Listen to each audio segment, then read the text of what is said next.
नमस्कार दोस्तों, स्वागत है आप सबका हमारे चैनल नर्सिंग कैरियर क्लब के ऑनलाइन सेक्शन में।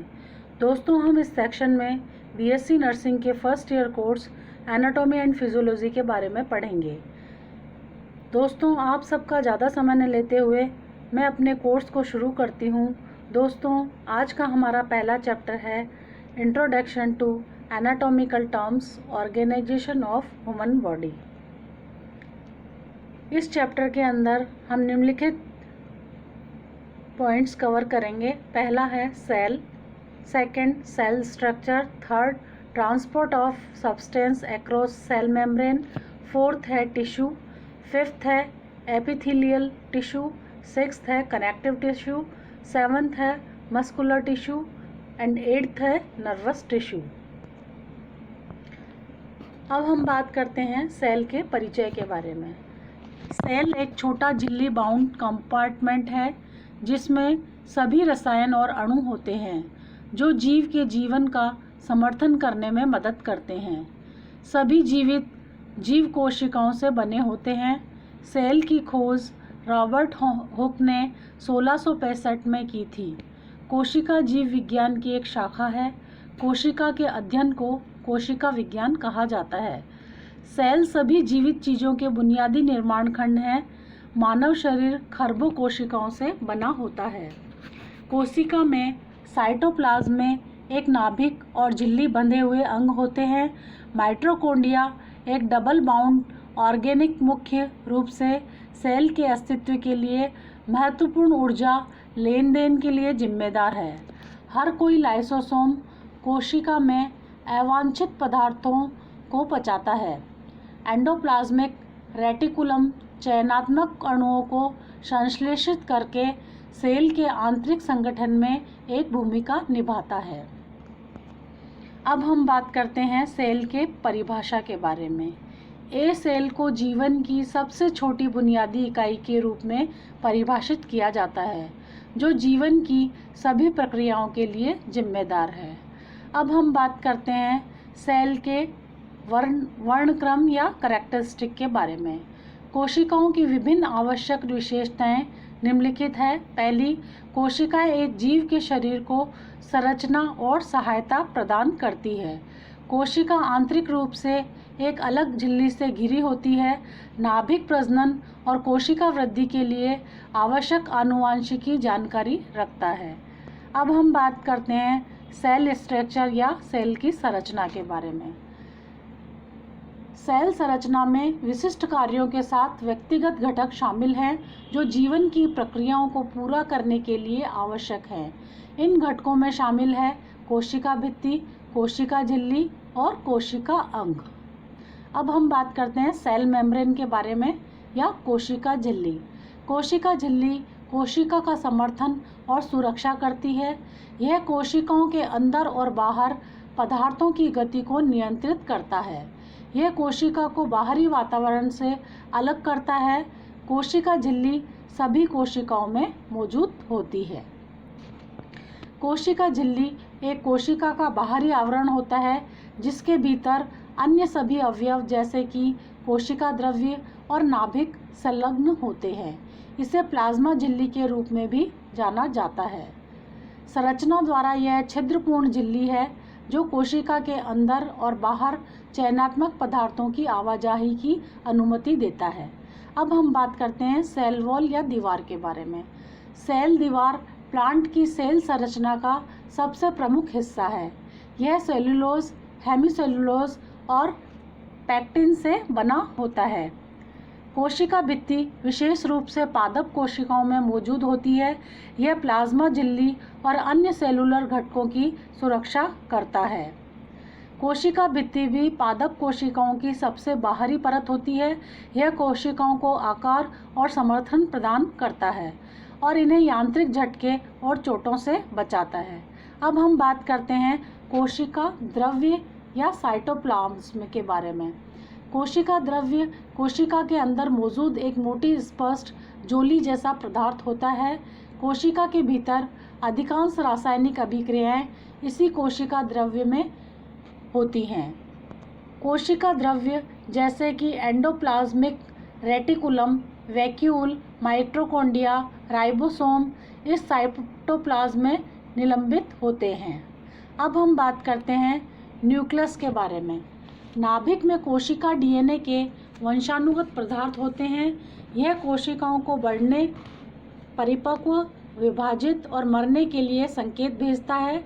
नाभिक परमाणु लिफाफे से घिरा हुआ है जो डीएनए को बाकी सेल से अलग करता है। केंद्रक डीएनए की सुरक्षा करता है और पौधे की कोशिका संरचना का एक अभिन्न अंग है। इस स्लाइड में न्यूक्लियस के डायग्राम को दर्शाया गया है, जिसमें जो वाइट डॉट्स हैं वो न्यूक्लियर पोन्स कहलाते हैं और जो मिडिल पर्पल पोर्शन है इसे न्यूक्लियोलस कहा जाता है और जो आउटर ब्राउन पार्ट है उसे न्यूक्लियर एनवलप कहा जाता है। अब हम बात करते हैं माइटोकॉन्ड्रिया के बारे में। माइटोकॉन्ड्रिया में दो झिल्ली होती हैं, एक बाहरी झिल्ली और एक आंतरिक झिल्ली। ये झिल्ली कोशिका की बाहरी झिल्ली की तरह ही फास्फोलिपिड परतों से बनी होती है। बाहरी झिल्ली माइटोकॉन्ड्रियन की सतह को कवर करती है, जबकि आंतरिक झिल्ली भीतर स्थित होती है और इसमें कई तह होते हैं जिन्हें क्राइस्ट कहा जाता है। सिलवटें झिल्ली के सतह क्षेत्र को बढ़ाती है जो संपूर्ण है, क्योंकि आंतरिक झिल्ली इलेक्ट्रॉन परिवहन श्रृंखला में शामिल प्रोटीन रखती है।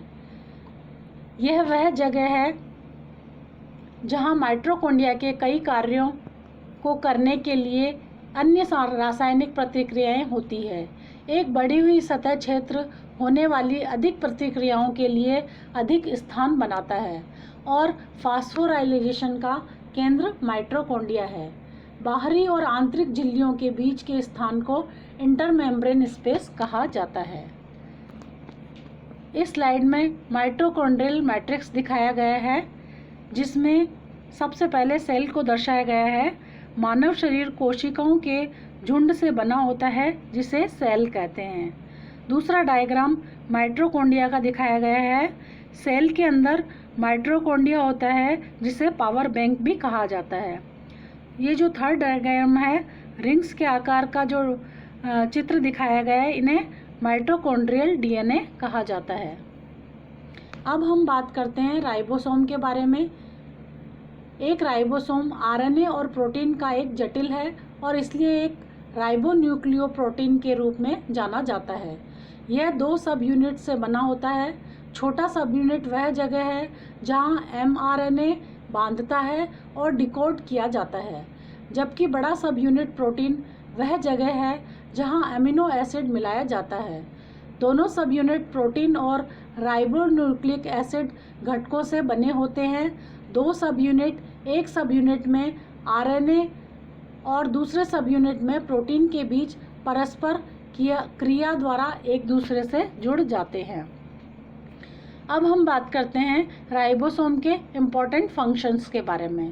पहला है, यह प्रोटीन बनाने के लिए अमीनो एसिड को असेंबल करता है जो कोशिकीय कार्यों को पूरा करने के लिए आवश्यक होता है। दूसरा है, डीएनए प्रतिलेखन की प्रक्रिया द्वारा डीएनए एमआरएनए का उत्पादन करता है। तीसरा है, एमआरएनए नाभिक में संश्लेषित होता है और प्रोटीन संश्लेषण की प्रक्रिया के लिए साइटोप्लाज्म तक पहुंचाया जाता है। चौथा इसका पॉइंट है, साइटोप्लाज्म में राइबोसोमल सब यूनिट एमआरएनए पॉलीमर के आसपास बंधे होते हैं। आईआरएनए तब प्रोटीन का संश्लेषण करता है। इसका लास्ट पॉइंट है, साइटोप्लाज्म में संश्लेषित प्रोटीन का उपयोग साइटोप्लाज्म में ही किया जाता है। बाध्य राइबोसोम द्वारा संश्लेषित प्रोटीन को कोशिका के बाहर ले जाया जाता है। अब हम बात करते हैं गोल्जी तंत्र के बारे में, जिसे गोल्जी कॉम्प्लेक्स या गोल्जी बॉडी भी कहा जाता है। यूकेरियोटिक कोशिकाएं की झिल्ली बाउंड ऑर्गेनल है जो सिस्टर्न चपटा स्टैक्ड पाउच की एक श्रृंखला से बना है। गोल्जी तंत्र लक्षित गंतव्यों के ट्रांसपोर्ट, प्रसव के लिए प्रोटीन और लिपिड के परिवहन, संशोधन और पैकेजिंग के लिए जिम्मेदार है। यह एंडोप्लाज्मिक रेटिकुलम के बगल में कोशिका द्रव्य में और कोशिका नाभिक के पास स्थित होता है, जबकि कई प्रकार की कोशिकाओं में केवल एक या कई गोल्जी तंत्र होते हैं। पौधे की कोशिकाओं में सैकड़ों हो सकते हैं। अब हम बात करते हैं एंडोप्लाज्मिक रेटिकुलम या ईआर के बारे में। एक निरंतर झिल्ली प्रणाली है जो यूकेरियोटिक कोशिकाओं को साइटोप्लाज्म के भीतर चपटी थैली की एक श्रृंखला बनाती है और विशेष रूप से संश्लेषण, तह संशोधन और प्रोटीन के परिवहन में महत्वपूर्ण होते हुए कई कार्यों को पूरा करती है। सभी यूकेरियोटिक कोशिकाओं में एक एंडोप्लाज्मिक रेटिकुलम होता है। पशु कोशिकाओं में ईआर आमतौर पर कोशिका के झिल्लीदार सामग्री के आधे से अधिक का गठन करता है। कुछ भौतिक और कार्यात्मक विशेषताओं में अंतर ईआर के दो प्रकारों से करते हैं, जिन्हें किसी न किसी ईआर और चिकनी ईआर के रूप में जाना जाता है। अब हम बात करते हैं लाइसोसोम के बारे में। लाइसोसोम कोशिका के भीतर विशेष पुट्टिकाएं हैं जो हाइड्रोलाइट एंजाइम के उपयोग के माध्यम से बड़े अणुओं को पचाते हैं। वेसिकल्स एक लिपिड बिलियर झिल्ली से घिरे हुए तरल पदार्थ के छोटे क्षेत्र होते हैं और कोशिका के भीतर अणुओं के परिवहन में उनकी भूमिका होती है। लाइसोसोम केवल पशु कोशिकाओं में पाए जाते हैं। एक मानव कोशिका में उनमें से लगभग 300 होते हैं। वे न केवल बड़े अणुओं को पचाते हैं, बल्कि वे सेल के अपशिष्ट उत्पादों से टूटने और छुटकारा पाने के लिए भी जिम्मेदार हैं। लाइसोसोम में 60 से अधिक विभिन्न एंजाइम होते हैं जो उन्हें इन प्रक्रियाओं से पूरा करने की अनुमति देते हैं। लाइसोसोम को कोशिकाओं का आत्मघाती बैग भी कहा जाता है। इस स्लाइड में सेल के स्ट्रक्चर को बताया गया है और उसके विभिन्न पार्टों के बारे में दिखाया गया है। अब हम आगे की स्लाइड पर जाने से पहले एक प्रैक्टिस क्वेश्चन कर लेते हैं। सेंटर ऑफ फॉस्फोरिलेशन इज, इसका ए ऑप्शन है ए राइबोसोम, बी है माइटोकॉन्ड्रिया, सी है पेट्रोसम, डी है ऑक्सीसम। इसका सही आंसर है बी माइटोकॉन्ड्रिया। इसको हम रेफरेंस स्लाइड नंबर 12 पे देख सकते हैं। अब बात करते हैं सेल झिल्ली के पार पदार्थ का ट्रांसपोर्ट। सेल झिल्ली की संरचना इस तरह से डिज़ाइन की गई है कि ये पदार्थों के मुक्त आवागमन की अनुमति नहीं देता है। हालांकि यह अर्ध पारगम्य है, जिसके कारण कुछ पदार्थ अभी भी कोशिका के अंदर और बाहर जा सकते हैं। आंदोलन के तंत्र के आधार पर सेल झिल्ली के पार परिवहन को वर्गीकृत किया जाता है। पहला है नकारात्मक परिवहन, निष्क्रिय परिवहन में उच्च सांद्रता वाले क्षेत्र से कम सांद्रता वाले क्षेत्र में सामग्री को नीचे ले जाना शामिल है। इस प्रक्रिया को उसके लिए ऊर्जा की आवश्यकता नहीं है। निष्क्रिय परिवहन के माध्यम से सामग्रियों की आवाजाही को विसरण कहा जाता है। सेल झिल्ली में दो प्रकार के प्रसार हो सकते हैं। एक है सरल प्रसार है और दूसरा है प्रसार सुविधा विसरण। पहला की जो है साधारण प्रसार, जिसे पैसिव ट्रांसपोर्ट भी कहा जाता है। साधारण प्रसार तब होता है जब छोटे हाइड्रोफोबिक गैर ध्रुवीय अणु आसानी से एक झिल्ली से उच्च सांद्रता से निम्न की ओर गुजरते हैं। दूसरा है सिंपल डिफ्यूजन या सुस्पष्ट प्रसार। एक प्रकार का निष्क्रिय परिवहन है जिसमें एक एकाग्रता ढाल के पार बड़े आवेशित हाइड्रोफिलिक और ध्रुवीय अणुओं को पारित करने की सुविधा के लिए अभिन्न झिल्ली का उपयोग शामिल है। अब हम बात करते हैं ऑस्मोसिस के बारे में। जब परिवहन किया जा रहा पदार्थ विलायक पानी होता है तो प्रक्रिया को ऑस्मोसिस कहा जाता है। प्रक्रिया ऑस्मेटिक दबाव से प्रेरित है। ऑस्मोसिस का एक क्लासिक उदाहरण रक्त कोशिकाओं में पानी के बाहर और रक्त के बाहर फैला हुआ, जो समाधान के आधार पर रक्त के संपर्क में है। 3 प्रकार के समाधानों का उपयोग किया जा सकता है। पहला है आइसोटोनिक, दूसरा है हाइपोटोनिक, तीसरा है हाइपरटोनिक। एक आइसोटोनिक समाधान एक समाधान के रूप में उसी एकाग्रता के साथ एक समाधान है। एक हाइपोटोनिक समाधान एक ऐसा समाधान है जिसमें दूसरे समाधान की तुलना में कम एकाग्रता है। अब बात करते हैं सक्रिय परिवहन की। सक्रिय परिवहन को एक ऐसी प्रक्रिया के रूप में परिभाषित किया जाता है जिसमें कम सांद्रता के क्षेत्र में अणुओं की गति एक ढाल और बाहरी ऊर्जा के उपयोग के साथ एक बाधा के खिलाफ उच्च एकाग्रता के क्षेत्र में शामिल होती है। नेक्स्ट हम पढ़ेंगे टिश्यू या ऊतक।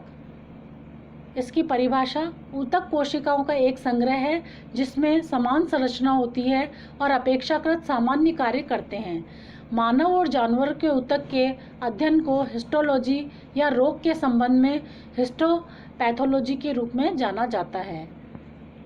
अब हम पढ़ेंगे क्लासिफिकेशन ऑफ टिश्यू या ऊतक का वर्गीकरण। ऊतक को 4 प्रकारों में वर्गीकृत किया गया है। पहला है उपकला ऊतक, दूसरा है संयोजी ऊतक, तीसरा है पेशी ऊतक और चौथा है दिमाग के तंत्र। सबसे पहले हम पढ़ते हैं उपकला ऊतक के बारे में। उपकला ऊतक कोशिकाओं में किसी भी इंट्रासेल्युलर स्थान के बिना बारीकी से पैक किया जाता है। अब हम इसकी लोकेशन के बारे में पढ़ते हैं। यह शरीर के अधिकांश मूत्रपथ के बाहरी और भीतरी स्तर का निर्माण करता है। रक्त वाहिकाएं, हृदय कक्ष, गर्भाशय आदि जो कि उजागर होते हैं, जैसे कि त्वचा। अब बात करते हैं इसके फंक्शन या कार्य के बारे में। पहला है रक्षा की महत्वपूर्ण भूमिका निभाएं और शरीर के अंगों की रक्षा करें।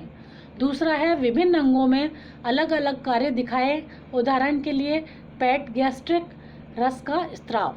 तीसरा है आंत में भोजन को पचाता है। चौथा है त्वचा से पसीने के रूप में अपशिष्ट निकालता है। पांचवा है ट्रेकिया में से धूल कणों को निकालता है। अब बात करते हैं हम उपकला ऊतक के प्रकार के बारे में। उपकला ऊतक को 2 प्रकारों में वर्गीकृत किया जाता है। पहला है सरल उपकला ऊतक, दूसरा है यौगिक उपकला ऊतक। पहला है सरल या साधारण उपकला ऊतक या स्त्रीकृत उपकला ऊतक। सरल उपकला ऊतकों में ऊतक की कोशिकाओं को एक परत में व्यवस्थित किया जाता है। कोशिकाएं एक गैर सेलुलर तहखाने झिल्ली पर टिकी हुई हैं जो कोलेजन फाइबर के एक नेटवर्क से बना है। उपकला ऊतक में कोशिकाओं की एक परत साधारण एपिथेलियम ऊतक हो सकती है। इसे कई प्रकारों में विभाजित करते हैं। पहला है सरल स्क्वैमस एपिथेलियम। ऊतक की ये कोशिकाएं बेहद पतली या सपाट होती है। इन कोशिकाओं की चौड़ाई ऊंचाई से बहुत अधिक है। ये वहाँ पर पाई जाती है जहाँ विनिमय होता है, उदाहरण के लिए फेफड़े, एल्वियोलाई, किडनी, कैप्सूल, हृदय कक्ष, रक्तवाहिकाओं का एंडोथेलियम स्तर। अब हम बात करते हैं सरल क्यूबोइडल एपिथेलियम के बारे में। एक ऊतक है जो क्यूब के आकार की कोशिकाओं से बना होता है जो पूरे शरीर में विभिन्न ग्रंथि और नलिकाओं में स्त्राव और अवशोषित पदार्थ में शामिल होता है। वे एक अंग को सीमित सुरक्षा प्रदान करते हैं, उदाहरण के लिए पूर्व अग्नाशय, लार ग्रंथि, किडनी, नलिकाएं और वाहिनी बहिस्त्राव स्त्राव को परिवहन करती है। इस स्लाइड में इसका डायग्राम भी दिखाया गया है। अब हम बात करते हैं साधारण स्तंभकार उपकला ऊतक की। एक स्तंभ उपकला है जो एक तरफा है। मनुष्य में ये पेट, छोटी आंत, बड़ी आंत सहित पाचन तंत्र के अधिकांश अंग है। सरल स्तंभ उपकला 3 प्रकारों में विभाजित है। ए सिलियरी स्तंभकार उपकला, बी ग्रंथि उपकला, सी यूट्रोस्ट्रेटिफाइड एपिथेलियम। सबसे पहले बात करते हैं हम सिलियरी स्तंभकार उपकला ऊतक के बारे में। ये ऊतक संशोधित स्तंभ कोशिकाओं से मिलकर बने होते हैं। निःशुल्क अभिप्रेत सतह हैं जो बाल जैसी संरचना है जिसे सीलिया कहा जाता है, जो पदार्थ को एक निश्चित दिशा में धकेलते हैं, उदाहरण के लिए डिंबवाहिनी और वृक्क नलिकाएं। बी है ग्रंथि उपकला। स्त्राव ही ग्रंथि उपकला का मुख्य कार्य है। ये ऊतक ग्रंथि कोशिकाओं नामक संशोधित स्तंभ कोशिकाओं से मिलकर बनते हैं जो एक्सोक्राइन और एंडोक्राइन स्त्राव करते हैं। उदाहरण के लिए GIT की आंतरिक परत। अब हम बात करते हैं स्ट्रेटिफाइड स्तंभ एपिथेलियम। कोशिकाओं की एक एकल परत से बनते हैं जो कई परतों से बने होने का आभास देते हैं।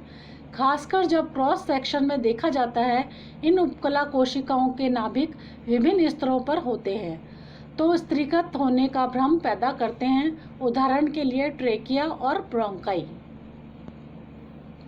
अब हम बात करते हैं यौगिक उपकला ऊतक के बारे में। यह कोशिकाओं की एक से अधिक परत से बना होता है और इस प्रकार स्त्राव और अवशोषण में एक सीमित भूमिका है। इनका मुख्य कार्य रासायनिक और यांत्रिक तनाव से सुरक्षा प्रदान करता है। ये त्वचा की सूखी सतह, बक्कल, गुहा की नम सतह, ग्रसनी, लार ग्रंथियों के नलिकाओं की आंतरिक परत और अग्नाशयी नलिकाओं को कवर करते हैं। ये ऊतक पूरे शरीर में फैले हुए हैं। ये 3 प्रकार में विभाजित हैं। ए स्त्रीकृत सीक्वेमेंस उपकला, बी स्त्रीकृत संक्रमणकालीन उपकला, सी स्त्रीकृत स्तंभ उपकला। सबसे पहले हम बात करते हैं स्ट्रेटिफाइड स्क्वेमस एपिथेलियम यानी स्त्रीकृत स्क्वेमस उपकला ऊतक। इस ऊतक की गहरी परतों ने बेटी कोशिकाओं को बनाने के लिए खुद को विभाजित किया जो सतह की ओर बढ़ता है। आंदोलन के दौरान ये कोशिकाएं अधिक सपाट हो जाती है, अंत में सूख जाती है और मर जाती है, जो घर्षण के अधीन नहीं होता है। उदाहरण के लिए बाहरी त्वचा, लिंग की ग्रंथियां, मुंह में बलगम झिल्ली, योनि। बी है स्त्रीकृत संक्रमणकालीन उपकला। इस प्रकार की कोशिकाओं में गोल कोशिकाएं होती हैं जो बहुत लोचदार और खुद को विभाजित करने की क्षमता रखते हैं। उदाहरण के लिए मूत्राशय और मूत्रवाहिनियों का अस्तर। आगे बात करते हैं स्त्रीकृत स्तंभ उपकला के बारे में। स्त्रीकृत स्तंभ उपकला कई परतों में व्यवस्थित स्तंभ आकार की कोशिकाओं से बना एक दुर्लभ प्रकार का उपकला ऊतक है। ये आँख के कंजक्टिवा में ग्रसनी, गुदा, गर्भाशय और पुरुष मूत्रमार्ग और वास डेफरेंस के कुछ हिस्सों में पाए जाते हैं।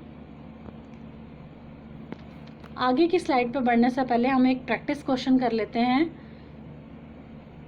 स्ट्रेटिफाइड एपिथेलियम प्रेजेंट इन, इसका ए ऑप्शन है नेफ्रॉन एंड न्यूरॉन, बी है लार्नेक्स एंड फ्रेनेक्स, सी है ट्राइका एंड ब्रोंकाई, डी है यूरिनरी ब्लैडर एंड इंटेस्टाइन। इसका सही जवाब है ट्राइका एंड ब्रोंकी। इसको रेफरेंस स्लाइड नंबर 39 पर देखा जा सकता है। अब हम बात करते हैं कनेक्टिव टिश्यू या संयोजी ऊतक की। संयोजी ऊतक एक ऊतक या अंग को अन्य ऊतक या अंगों से जोड़ते हैं। शरीर में ऊतकों का समूह जो शरीर और उसके अंगों के रूप को बनाए रखता है और आंतरिक सहायता प्रदान करता है। संयोजी ऊतक में कई प्रकार के रेशेदार ऊतक शामिल होते हैं जो केवल उनके घनत्व और सेलुलरता में भिन्न होते हैं, जैसे कि फाइब्रोब्लास्ट, फाइब्रोसाइट, मैक्रोफेज और वसा कोशिकाएं जिन्हें मैट्रिक्स कहा जाता है। उदाहरण के लिए हड्डी और उपास्थि। सबसे पहले पढ़ेंगे हम फाइब्रोब्लास्ट के बारे में। एक कोलेजन और अन्य फाइबर का उत्पादन करते हैं। फाइब्रोसाइट्स ये कोशिकाएं हैं जो परिधीय रक्त में प्रसारित होती हैं और संयोजी ऊतक प्रोटीन का उत्पादन करती हैं। अब बात करेंगे मैक्रोफेज के बारे में। ये प्रतिरक्षा प्रणाली की महत्वपूर्ण कोशिकाएं हैं जो एक संक्रमण के जवाब में बनती है। अगली है वसा कोशिका। ये वसा ऊर्जा का भंडारण करती हैं। अब बात इसमें नेक्स्ट स्लाइड में हमें कनेक्टिव टिश्यू का डायग्राम दिखाया गया है। कनेक्टिव टिश्यू प्रॉपर के 2 पार्ट हैं, लूज कनेक्टिव टिश्यू और dense connective tissue. Loose connective tissue के 3 प्रकार हैं, areolar tissue, adipose tissue, reticular tissue. और डेंस कनेक्टिव टिश्यू के भी 3 प्रकार हैं, टेंडन्स, लिगामेंट्स और फेसिया। स्केलेटन टिश्यू को 2 पार्टों में विभाजित किया है, कार्टिलेज और बोन। कार्टिलेज के 3 प्रकार हैं, हाइलाइन, इलास्टिक और फाइबर्स। फ्लूइड कनेक्टिव टिश्यू के को भी दो भागों में बांटा है, पहला ब्लड और दूसरा लिम्फ। कनेक्टिव टिश्यू प्रॉपर या संयोजी ऊतक। संयोजी ऊतक को दो प्रकार में वर्गीकृत किया गया है, ए ढीले संयोजी ऊतक, बी घने संयोजी ऊतक। सबसे पहले हम पढ़ते हैं ए लूज कनेक्टिव टिश्यू या ढीले संयोजी ऊतक। ढीले संयोजी ऊतक की एक श्रेणी है जिसमें एरोलर ऊतक, जालीदार ऊतक और वसा ऊतक शामिल हैं। कैशेरुक में संयोजी ऊतक का सबसे सामान्य प्रकार संयोजी ऊतक है। यह अंगों को जगह देता है और उपकला ऊतक को अन्य अंतर्निहित ऊतकों से जोड़ता है। इसका पहला प्रकार है एरियोलर टिश्यू। एरियोलर टिश्यू में संयोजी ऊतक में पाए जाने वाले सभी प्रकार के फाइबर होते हैं। उदाहरण के लिए जोड़ों के आसपास, मांसपेशियों के बीच, त्वचा, जीआईटी, श्वसन और मूत्रपथ के उपकला के नीचे। अब हम बात करते हैं कोलेजन फाइबर की। कोलेजन फाइबर मजबूत होते हैं और लगभग लचीले होते हैं, जिनमें प्रोटीन कोलेजन होते हैं, बंडल होते हैं। लोचदार फाइबर लचीले होते हैं और इन शाखाओं में व्यवस्थित होते हैं जिसमें इलास्टिक प्रोटीन होता है। उदाहरण धमनियों की दीवार में और तंत्रिका कोशिकाओं की परत। अब हम बात करते हैं जालीदार तंतु के बारे में। ये अन्य दो प्रकार के तंतुओं की तुलना में बहुत पतले होते हैं। पदार्थ रेक्टिकुलिन बहुत अंत में तंतु बनता है जिसे खींचा नहीं जा सकता। उदाहरण के लिए प्लीहा और यकृत। अब हम बात करते हैं एडिपोज टिश्यू या वसा ऊतक के बारे में। एडिपोज ऊतक इन साइटोप्लाज्म में वसा के साथ गोल कोशिकाओं के क्षेत्र से बना होता है। यह एक भरने वाला ऊतक होता है क्योंकि इसके कई खोखले स्थान होते हैं। यह भूखमरी या व्यायाम के दौरान ईंधन के भंडार की तरह काम करता है। यह एक गर्मी इंसुलेटर के रूप में कार्य करता है जो शरीर से गर्मी के नुकसान को रोकता है। त्वचा, नितंब, स्तन और किडनी के आसपास की गहरी परत। अब हम बात करते हैं जालीदार ऊतक के बारे में या रेटिकुलर टिश्यूज़ के बारे में। जालीदार ऊतक कई अंगों के लिए बुनियादी ढांचा बनाते हैं जिसमें जटिल संरचना होती है। उदाहरण के लिए लीवर, प्लीहा, लिम्फ नोड और अस्थि मज्जा। अब हम बात करते हैं डेंस कनेक्टिव टिश्यू या घने संयोजी ऊतक, जिसमें ढीले संयोजी ऊतक की तुलना में अधिक फाइबर और कम कोशिकाएं होती है। कोलेजन फाइबर अधिक मात्रा में और घने पैक में मौजूद होते हैं। वे कई प्रकार के होते हैं जैसे कि टेंडन्स, स्नायुबंधन और प्रावरणी। सबसे पहले हम बात करते हैं टेंडन्स की। एक संरचना जो मांसपेशियों और हड्डी को जोड़ती है। ये मुख्य रूप से कोलेजल फाइबर के सफ़ेद और कसकर पैक फाइबर होते हैं। वे मजबूत, अनम्य और प्रतिरोधी होते हैं जिसमें शरीर के कंडरा के झुकाव को मजबूत किया जाता है। बी है लिगामेंट्स या स्नायुबंधन। एक संरचना जो हड्डियों को जोड़ती है। वे मुख्य रूप से घने पीले फाइबर से बने होते हैं। वे खिंचाव की एक मध्यम मात्रा को सहन कर सकते हैं। वे एक हड्डी को दूसरे से जोड़ते हैं और जोड़ों को स्थिर करते हैं। उदाहरण के लिए इलास्टिन प्रोटीन। सी है फेसिया। फेसिया जैसे कंकाल की मांसपेशियां अस्थियों को घेरती है और एक बड़े क्षेत्र पर मांसपेशियों के संकुचन के बल को वितरित करती है। अब हम बात करते हैं स्केलेटन टिश्यू के बारे में या कंकाल ऊतक के बारे में। कंकाल रेशेदार और खनिज संयोजी ऊतकों से बनी होती है जो उसे दृढ़ता और लचीलापन देते हैं। इसमें हड्डी, उपास्थिति, कंडरा, जोड़ और स्नायु बंधन होते हैं। हड्डी एक प्रकार का खनिज युक्त संयोजी ऊतक है जिसमें कोलेजन और कैल्शियम फास्फेट एक खनिज क्रिस्टल होता है। अब हम बात करते हैं एक कार्टिलेज के बारे में। कार्टिलेज अपेक्षाकृत नरम और लचीला होता है। मैट्रिक्स में उपास्थि कोशिकाओं के साथ कॉन्ड्रिन होता है। कार्टिलेज कोशिकाएं चिकनी और साफ दीवारों से घिरी होती है। उन्हें लैकून कहते हैं। कार्टिलेज की परिपक्व कोशिकाओं को कॉन्ड्रोसाइट कहा जाता है। कॉन्ड्रोब्लास्ट उपास्थि कोशिकाओं को नष्ट करने वाले होते हैं। उपास्थि की सतह कठोर संयोजी ऊतक तंतुओं से बनती है जो कि पेरिकोन्ड्रियम है, कोई रक्त वाहिकाएं नहीं हैं। अब हम बात करेंगे उपास्थि के कार्य या फंक्शन ऑफ कार्टिलेज। कार्टिलेज खुद हड्डियों को एक साथ रखता है। उदाहरण रिब कार्टिलेज, यह क्षेत्र को शॉक प्रूफ बनाता है। ये बढ़ते बच्चों में हड्डियों के निर्माण में मदद करता है। उपास्थि एकमात्र ऊतक है जो कभी बढ़ना नहीं रोकता है। यह जोड़ों में कुशन की तरह काम करता है। इसलिए इलास्टिक कार्टिलेज सबसे लचीला कार्टिलेज है क्योंकि इसमें इलास्टिक फाइबर अधिक होते हैं। उपास्थि 3 प्रकार में विभाजित है। पहली है हाइलाइन, दूसरी है लोचदार, तीसरी है रेशेदार। सबसे पहले हम बात करते हैं हाइलाइन के बारे में। मानव शरीर में हाइलाइन उपास्थि अधिकतम होती है। यह कंकाल के अधिकांश भाग इसी उपास्थि से बना होता है। यह कठिन और लचीला है। हाइलाइन उपास्थि कांच की तरह है, लेकिन कई संयुक्त सतहों पर पाए जाने वाले पारभासी उपास्थि हैं। यह सबसे अधिक पसलियों, नाक, स्वर यंत्र और श्वास नली में भी पाया जाता है।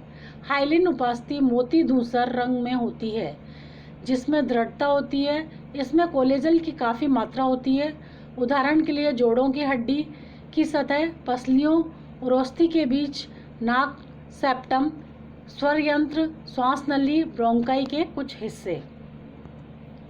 अब हम बात करते हैं इलास्टिक कार्टिलेज के बारे में या लोचदार कार्टिलेज, जिसमें बड़ी मात्रा में इलास्टिन फाइबर होते हैं, इसलिए यह प्रक्रिया का अत्यधिक लचीला कार्टिलेज है।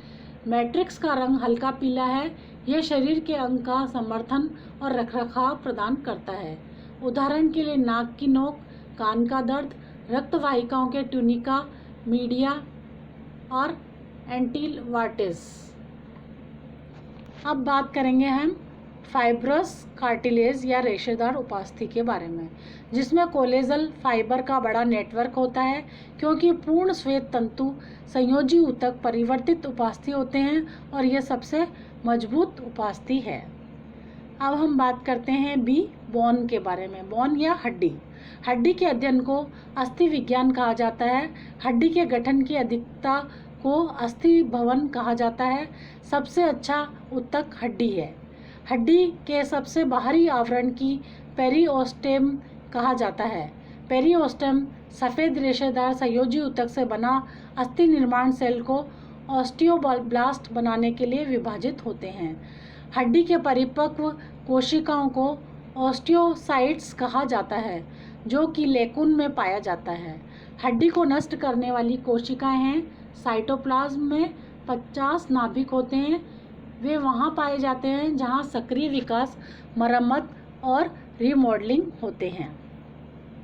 अब हम आगे की स्लाइड पर बढ़ने से पहले एक प्रैक्टिस क्वेश्चन कर लेते हैं। Which type of tissue include in areolar tissue? पहला है कोलेजन, बी है इलास्टिक, सी है रेटिकुलर, डी है ऑल ऑफ अबव। इसका सही आंसर है ए कोलेजन। इसको हम रेफरेंस स्लाइड नंबर 49 पे देख सकते हैं। रक्त की विशिष्ट गुरुत्व या फ्लूइड कनेक्टिव टिश्यू 1.050 से लेकर 1.060 है। द्रव्य संयोजी ऊतक में एक बड़ी संख्या है जो विभिन्न प्रकार की कोशिकाओं में ये 2 द्रव्य होते हैं। पहला है रक्त, दूसरा है लसिका। हम सबसे पहले बात करेंगे रक्त या ब्लड के बारे में। रक्त के अध्ययन को हेमेटोलॉजी कहा जाता है। अस्थि मज्जा में रक्त गठन की प्रक्रिया को हेमेटोपाइसिस या हेमोपाइसिस कहा जाता है। रक्त का रंग हीमोग्लोबिन के कारण होता है। रक्त प्रक्रिया में क्षारीय है। पुरुष में रक्त की मात्रा 5 से 6 लीटर और महिलाओं में 4 से 5 लीटर होती है। अब हम बात करेंगे रक्त की संरचना या कंपोजिशन ऑफ ब्लड। पहला है तरल भाग 55% प्लाज्मा, दूसरा है ठोस भाग जिसमें 45% सेल्यूलर हिस्सा होता है। अब हम बात करेंगे लसिका के बारे में। लसिका वह प्लाज्मा है जो कोशिकाओं से निकलने के बाद यह ऊतक को पोषण देता है और इनमें अपशिष्ट उत्पाद निकालता है। इसमें बड़ी संख्या में लिम्फोसाइट्स और कुछ मैक्रोफेज भी होते हैं। अब हम बात करेंगे मस्कुलर टिश्यू के बारे में। मांसपेशियों के ऊतक में मांसपेशियों के तंतुओं के रूप में कहे जाने वाले लंबी कोशिकाएं होती है जो मांसपेशियों के ऊतकों के उत्पादन, रखरखाव, आसन के परिणामस्वरूप एटीपी का उपयोग कर सकती है। यह सुरक्षा भी प्रदान करता है। मांसपेशियों के ऊतक को 3 प्रकारों में वर्गीकृत किया गया है। ए. कंकाल का ऊतक या skeleton tissue, B. Cardiac muscle tissue, C. चिकनी मांसपेशी ऊतक या स्मूथ मसल टिश्यू। सबसे पहले हम बात करते हैं स्केलेटन टिश्यू या कंकाल का ऊतक। इसका नाम इसके स्थान के आधार पर रखा गया है। यह आमतौर पर कंकाल की हड्डियों से जुड़ा होता है।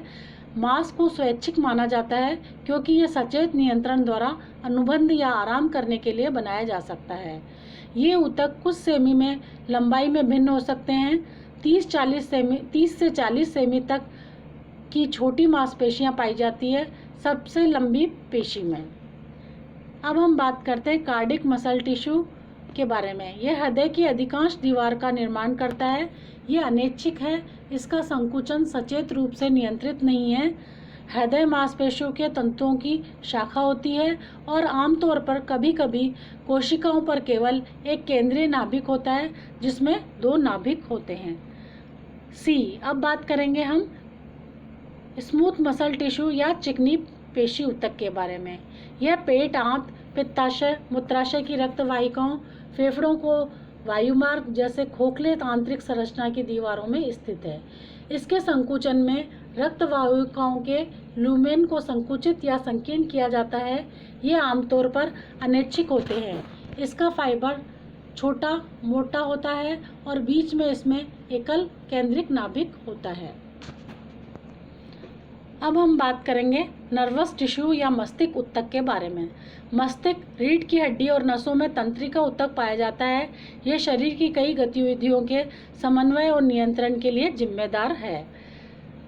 यह मांसपेशियों के संकुचन को उत्तेजित करता है, पर्यावरण के बारे में जागरूकता पैदा करता है और भावनाओं, स्मृति और तर्क में एक प्रमुख भूमिका निभाता है। इसमें कोशिकाओं के केवल 2 सिद्धांत शामिल हैं, न्यूरालिजिया और दूसरा है न्यूरॉन्स। सबसे पहले हम बात करेंगे न्यूरालिजिया के बारे में।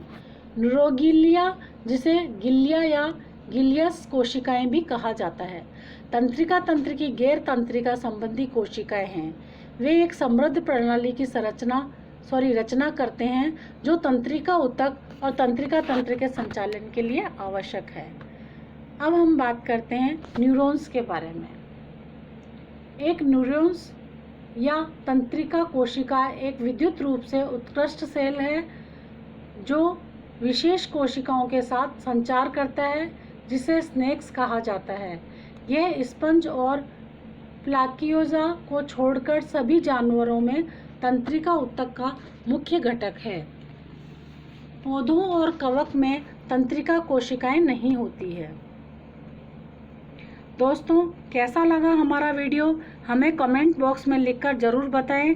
और हाँ दोस्तों, अगर अभी तक हमारे चैनल को सब्सक्राइब नहीं किया है तो हमारे चैनल को ज़रूर सब्सक्राइब करें और हाँ, लाइक करना न भूलें।